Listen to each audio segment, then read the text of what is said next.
It'll take just one human generation for AI to destroy art. But it won't matter because the following generation will not appreciate art anyway. That following generation will receive AI slop and never expect better. That next generation will quietly allow the theft of something central to what it means to be human, creativity.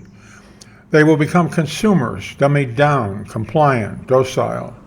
Not because of a concerted plan, but because the trend lines and momentum will take us there. In the novel from 1895, The Time Machine by H.G. Wells, the story is set 800,000 years in the future. Wells imagined humanity had evolved into two subspecies, the beautiful Eloi and the beauty-challenged Morlocks. The Eloi enjoyed the surface, sex, good food, and health. The Morlocks supplied them from underground factories.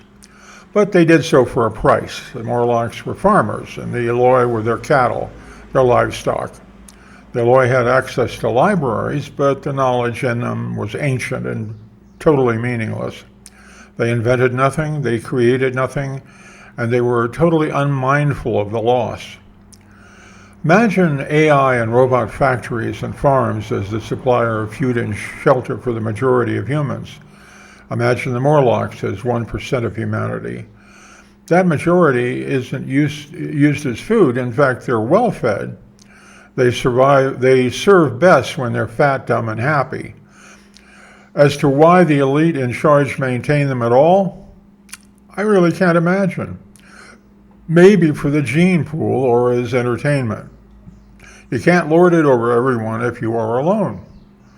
As consumers, sure, but everybody pays their way one way or another. It's a natural law. In Wells' story, they were lunch. That was their value. In our brave new world, I don't see any value or use for them. They can't create new ideas, and their labor is worthless.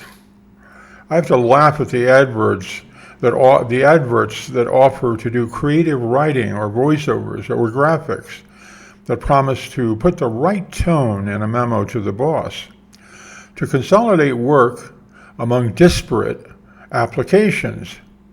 Work is broke? No, work for humans is disappearing.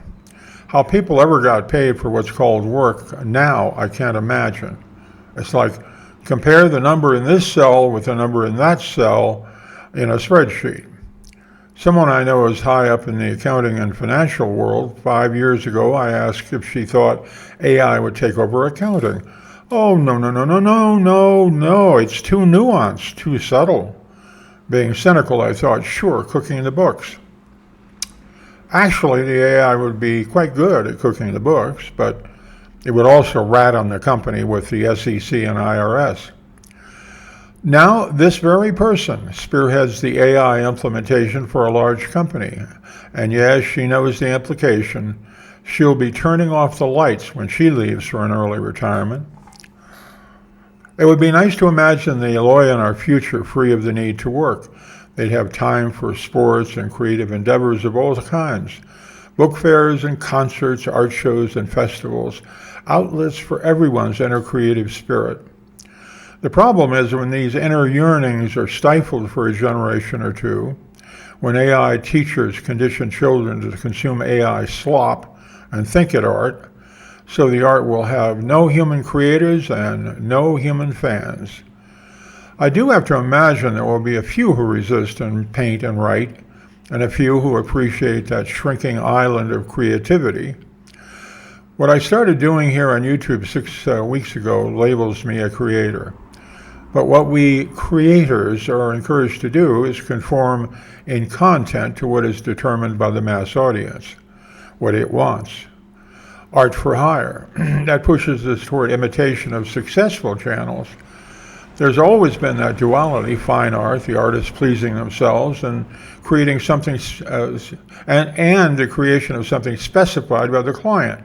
The client is the viewer, as evaluated and interpreted by the algorithm. This is playing out here on this platform as creators struggle with the AI tools and the AI slop. As P.T. Barnum must have said once, nobody ever lost a nickel underestimating the taste of the public.